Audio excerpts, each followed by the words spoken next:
everyone. So it was a Sunday, a very chilled out Sunday. मैंने बैठ के Sunday पे खाया एक medium sized barbecue chicken pizza. Yes, I'm laughing. I'm not even ashamed of myself. मुझे बिल्कुल भी शर्म नहीं आ रही है. मैंने बैठ के इतना बड़ा पिज्जा अकेले खाया है संडे के दिन. नाज है मुझे खुद की भूख पर, समझे. और अब मैं कुछ बनाने का सोच रही हूँ. I am waiting for my colleague doctor Zulfa. She is a friend of mine. I hope she comes from work because Sunday मेरा ऑफ होता है बट उनका ऑफ नहीं होता.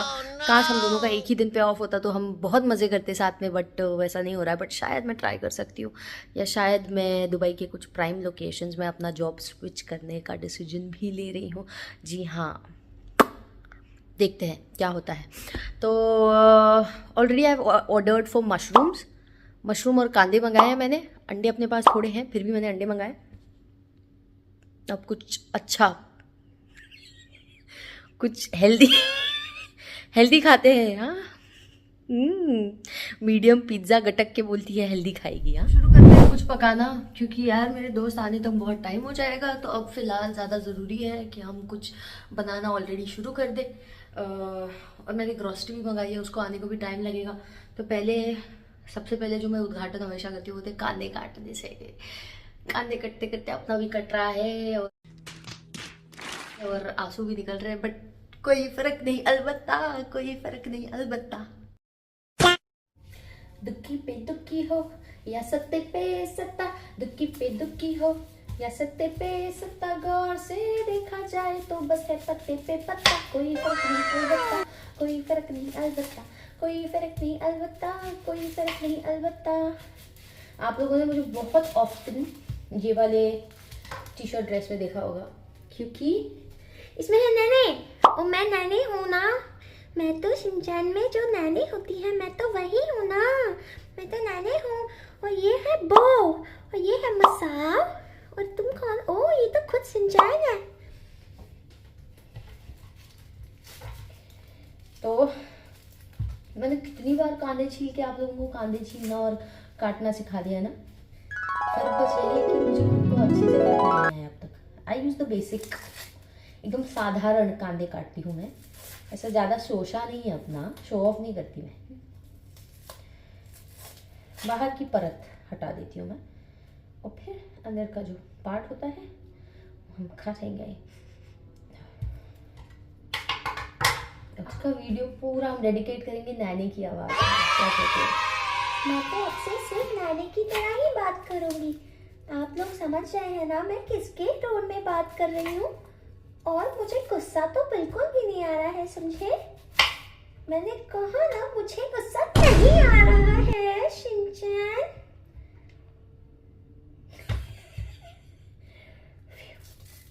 आप लोगों ने वो किरदार देखा ही होगा ना शिनचैन में नैने वाला. वो मेरा फेवरेट किरदार है, क्योंकि मुझे लगता है मैं उससे बहुत रिलेट करती हूँ. क्योंकि मुझे लगता है मैं एग्जैक्टली उसके जैसी ही हूँ. यू नो, बॉस बेब, इतने लड़कों में अकेली शाइन करने वाली boss babe. And yes, she is a boss babe and I am a boss babe. You know what I mean honey. I am a boss babe. Can you smell what the boss is cooking?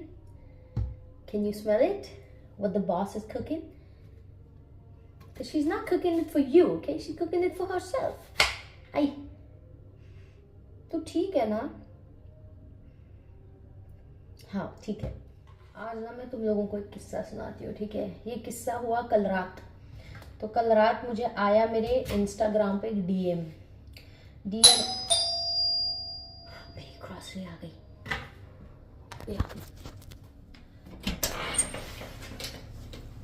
How much? 1850. Okay. Do you have cheese also?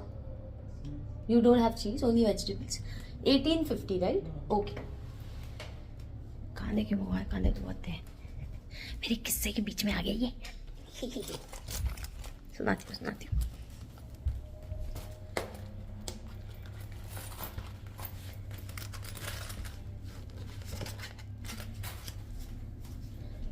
There you go.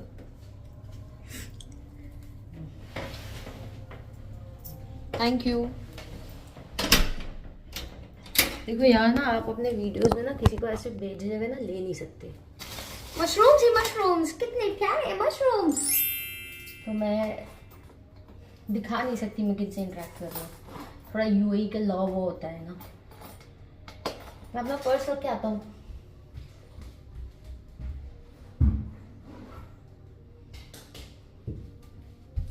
तो आते हैं मेरे किस्से की तरफ। मैंने फ़िलहाल अपने मशरूम और पोटैटो और एग्स को साइड में रख दिया है और खाने काट रहे थे, हम खाने काटेंगे।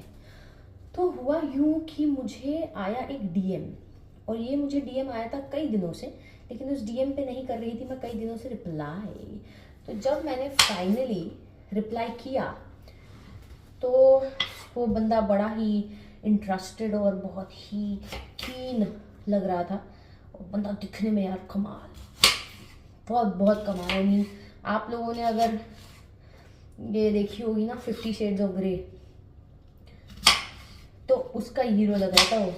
और वो था नहीं इंडियन, वो आधा अमेरिकन और आधा साउथ अफ्रीकन था। तो फिर कहता है कि कहाँ रहती हो, ये वो, कहाँ रहती हो, ओ मुझसे काफ़ी दूर हो, लेकिन मैं तुमसे अभी के अभी मिलना चाहता हूँ। मैंने कहा है इतनी जल्दबाजी में कौन मुझसे मिलना चाहता है? मेरा अगर बॉयफ्रेंड होता तो वो भी मुझसे इतनी जल्दबाजी में ना मिलना चाहता। सो मैंने कहा क्यों आप इतनी जल्दबाजी में आधी रात को क्यों मुझसे मिलना चाहते हैं? 12 बज गए थे, ठीक है, और मैं भी काम वाम ख़त्म करके रात को टीवी देखते देखते मैंने रिप्लाई किया था। तो कहता है कि नहीं मैं आता हूँ, मैं मिलता हूँ, you seem to be very interesting, you're so pretty, you're so hot, what do you do, and I haven't explored your area, maybe I could come there and explore a little. मैंने कहा क्या बोल रहा है ये अभी? फिर सुना मैंने, फिर मैंने इसको सीधा बोला जो मुझे फील हुआ कि are you looking for something casual, because I am very direct. तो मैं सीधी बात की, मैंने मुझे सीधी बात करनी थी, नो बकवास करनी थी। तो बंदा कहता है नो, हकलाने लगा, शुरू हो गया उसका, और कहता है कि नहीं आई एम समवन, मैं ऐसा इंसान हूँ जो फ्लो में चलता है, I just want to go with the flow. मेरी आँख से आंसू आ रहे हैं इस इंसिडेंट को सुनाने से, नहीं काने काट। तो भाई साहब का फ्लो जो निकला, हम भी फ्लो में आ गए और हमने कहा कि भाई देखिए आप क्या ढूंढ रहे हैं? कहता है मैं बस फ्लो में चलना चाहता हूँ। मैंने कहा बट मैं फ्लो में नहीं चलना चाहती हूँ, मैं एक जेन्युइन रिलेशनशिप ढूंढती हूँ और मुझे उसी चीज़ में इंटरेस्ट होता है।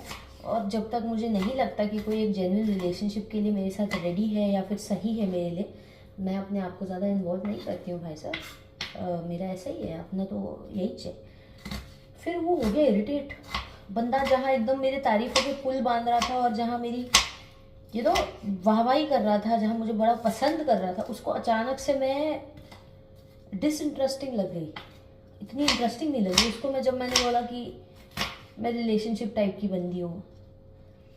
तो उसने फिर कहा कि ओ और वैसे भी तुम इतनी दूर रहती हो, मैं आके क्या करूँ? पहले मेरे को उसने 20 मिनट तक लगातार कन्विंस करने की कोशिश की कि मैं आता हूँ जहाँ आप हो, मैं आपसे मिलता हूँ, मैं आपसे मिलता हूँ। अभी रात के 12 बजे आने गए उसको। एंड मैंने जैसे ही कहा कि भाई मेरे को क्या चाहिए लाइफ में, तो बंदे को सीधा मेरा इंटरेस्ट उड़ गया मेरे पर से। फिर कहता है कि जब तुम कभी मेरी तरफ आना तब बताना, हम मिल लेंगे, देख लेंगे।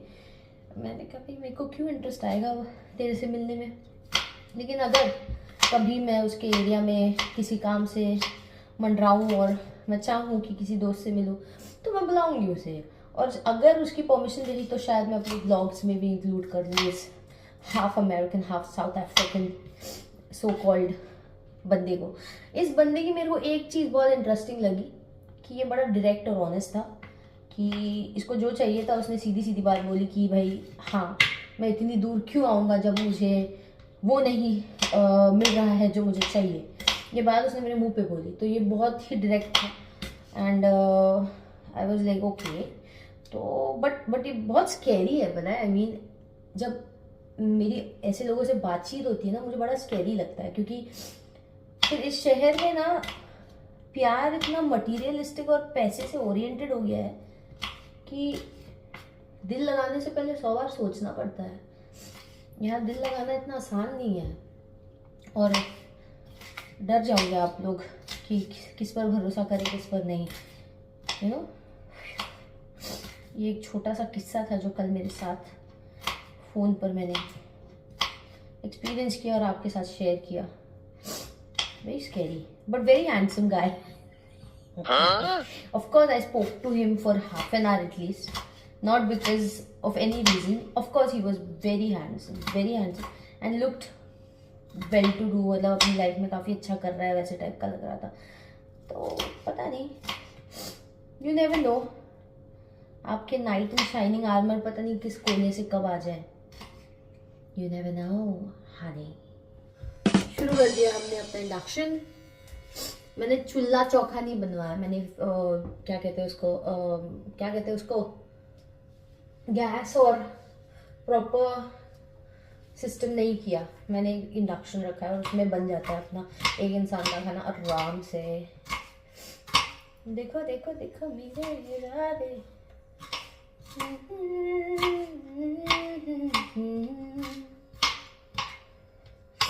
अभी वो थोड़ा गर्म होगा, हम उसमें सबसे पहले डालेंगे तेल और सबसे पहले डालेंगे अनियंस। मेरी खाने की शुरुआत इसी से होती है, पहले तेल एंड अनियन एंड अदरक लहसुन का पेस्ट यूजुअली इंडियन खानों का बेसिक होता है। उसके बिना इंडियन खानों की सोल यानी आत्मा कंप्लीट नहीं होती।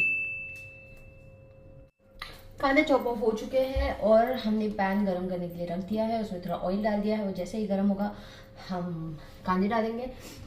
पैन का हेड का गया, ये लहा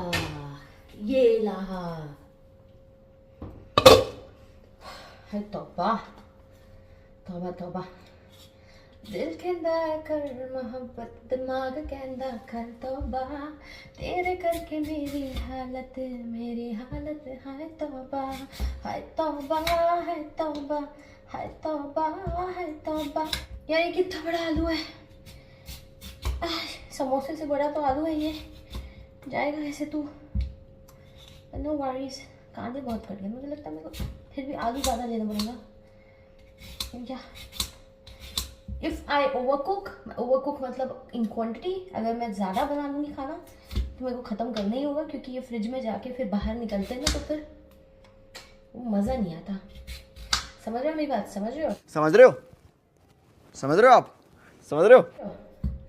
बस लाइफ ऐसी है, जो चीज़ बनती है ना तो ज़्यादा देर तक अटकाए रखो और उसे जल्दी रिलीज ना करो तो मज़ा नहीं आता भाई साहब।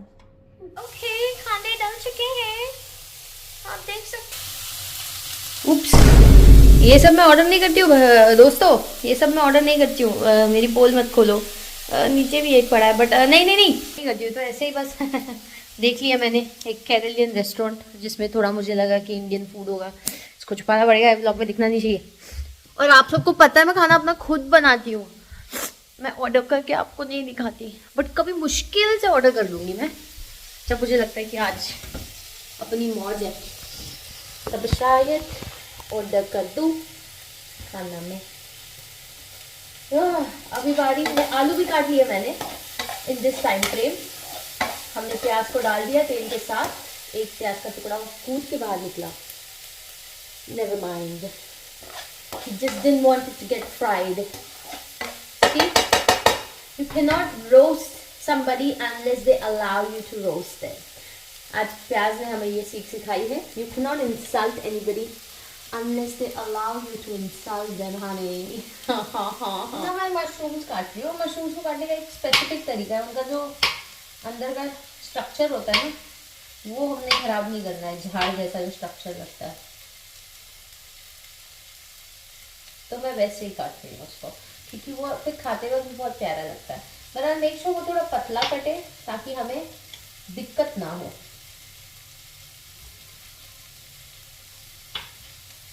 तो बस यही कोशिश है हमारी कि मशरूम को पतला पतला काटे ताकि जल्दी कुक हो जाए। मशरूम एक ऐसी सब्जी है जो मुझे चिकन का एहसास देती है, because it tastes like chicken, it feels like chicken, and it's, I don't know, it's an alternative to chicken. जब मुझे चिकन खाना हो और मैं नहीं खा पाऊँ और सिर्फ वेज खाना हो तो mushroom is the only thing that I eat. और अगर आप देखना जाए तो मशरूम की जो न्यूट्रिशन होता है ना, उनका पोषण जो आपको मिलता है ना वो बहुत हाई होता है, it's immensely high. So go grab yourself some mushrooms, कितने सारे मशरूम्स। इतना काफी होगा? नहीं यार, ये गल के भी छोटे हो जाएंगे। अब मैंने आपको बताऊंगी कि मैंने क्या किया है। देखो, मैंने कांदे के साथ आलू और मशरूम डाल दिए हैं और इनको मैं अब सौटे कर रही हूँ। तपेंगे, सौटे होंगे, गर्मा गर्म होंगे जैसे मेरा दिमाग हमेशा रहता है, और फिर खाना तैयार हो जाएगा। नहीं, खाना तब तैयार नहीं होगा। सौटे होने के बाद हम इसमें मसाले डालेंगे ताकि हम इसे और पका सके। अब तक के लिए इन्हें पकने के लिए, पार्शली पकने के लिए रखा गया है। हमारे वेजिटेबल्स अच्छे से पक चुके हैं, हमने खाना बना लिया है। और हमने यहाँ पे डाला है थोड़ा एग ताकि वो भी साथ में पक जाए। और फिर जैसे ही एग बन जाएगा उसको हम फ्लिप करेंगे, और थोड़ा एग है ना इधर रहेगा सब्जी के साथ, और वो एकदम क्रस्टफुल रहेगा, एकदम मस्त मस्त क्रिस्प।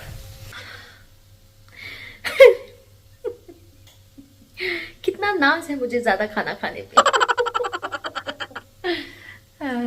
इसको घटाने पे रिग्रेट जरूर होगा, but come on, just chill and eat and have fun. You know, I want to marry a man जो मुझसे कहे कि डाइटिंग वाइटिंग ना करवाए, पर मुझे कहे कि खाओ खाओ जितना खाना है, ठूसो, मजे करो, अभी बस तुम ठूसती रहो, मुझे खाते हुए देखकर उसको मुझसे प्यार हो जाए। I want. Finally, it's ready. Wow, look at the steam. Yummylicious. So, मैंने सोचा था बेड पे बैठ के खाऊं, लेकिन फिर मुझे याद आया पूजा मैम, और मैं डर गई कि अगर वो यहाँ होते, वो मुझे देखते कि मैं बेड पे बैठ के ऐसे खाना खा रही हूँ लेटे लेटे, तो वो कितना गुस्सा करते। सोचो उनका खौफ मुझ तक यहाँ तक है। अब मैं मस्त पे की खाऊंगा। मैं इंटरनेट लिटिल लो, तो मेरा यूट्यूब अभी चल नहीं रहा है कि मैं सारा भाई देखती या शिनचैन देखती, बट नेवर माइंड।